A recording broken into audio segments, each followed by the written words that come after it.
دوستو ڈیجیٹل انقلاب نے پیداوری صلاحیت، مواصلات اور دیگر مطلوبہ مقاصد میں بڑی پیش رفت کی ہے، لیکن پخش فلمیں بنانے والوں نے بھی اپنے منافع کے لیے اس کی طاقت کا استعمال کیا ہے۔ سماجی سائنسدانوں، طبی ماہرین نفسیات اور ماہرین حیاتیات نے پخش نگاری کے کچھ سماجی اور نفسیاتی اثرات کو واضح کرنا شروع کر دیا ہے۔ دماغ پر اثر۔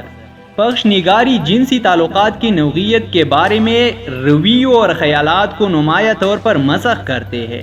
وہ مرد جو عادت سے پخش نگاری کو دیکھتے ہیں وہ غیر معمولی جنسی رویوں، جنسی جارحیت، بے راہ روی اور یہاں تک کہ جنسی زیادتی تک میں شامل ہوتے ہیں۔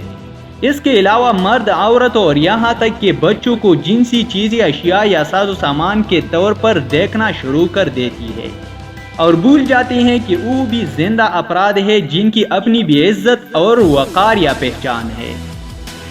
جسم پر اثر۔ فحاشی ایک بہت بری لت ہے۔ پخش نگاری کے نشہ ور پہلو میں ایک حیاتیات سبسٹریٹ ہوتا ہے جس میں ڈوپامائن ہارمون نکلنا ہوتا ہے، جو دماغ کی خوشی کی مراکز میں ٹرانسمیشن پاتھ وے بنانے کا ایک طریقہ کار ہے۔ دل پر اثر۔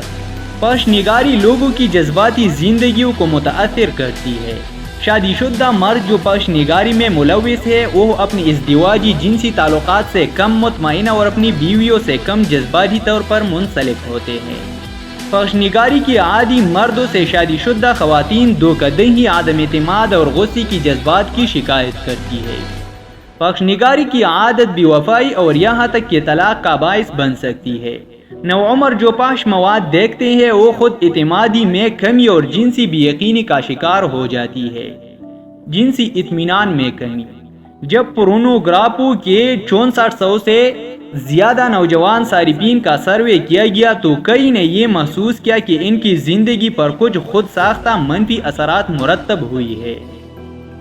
ان منفی اثرات میں جنسی اطمینان میں عمومی کمی تھی۔ یہ بھی بیان کیا گیا تھا کہ جو لوگ پخش فلمیں دیکھنے کے عادی تھے انہیں انتہائی لذت تک پہنچنے کے لیے زیادہ محنت کی ضرورت پڑتی ہے، جو کہ پخش فلموں کے استعمال کا ناپسندیدہ اثر تھا۔ کچھ نے اپنی بنیادی ضروریات اور پخش استعمال کے حق میں ذمہ داری کو نظر انداز کرنے کا اعتراف کیا۔ یہ ان لوگوں میں عام تھا جنہوں نے خود کو پخش فلموں کے عادی کے طور پر شناخت کیا۔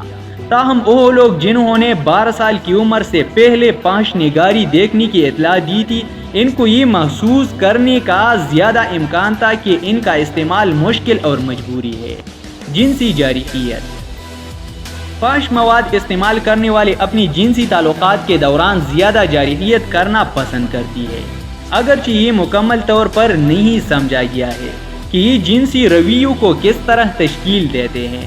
تحقیق کی چند مستقل نتائج میں سے ایک یہ ہے کہ جنسی جارحیت جرم اور شکار دونوں پخش نگاری کے استعمال سے منسلک ہے۔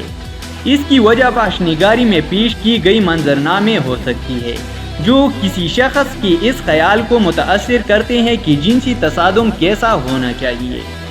پخش فلمیں دیکھنا عضو تناسل کی بیماریوں کا سبب بھی بن سکتا ہے۔ یہ خاص طور پر لڑکوں کے لیے ہے۔ پخش فلموں سے متاثر ہونے والی غضو تناسل کے مسائل میں اضافہ مردوں کے لیے فکر کی بات ہے۔ بار بار پخش مواد دیکھنا غضو تناسل کے مسائل کا باعث بن سکتا ہے اور یہ صحت مند نہیں۔ پخش کی عادت پھر ایک قسم کی نفسیاتی بیماری بن جاتی ہے جو جنسی کارکردگی کے دوران بے چینی پیدا کرتی ہے۔ کیا مجھے مزید لکھنا چاہیے؟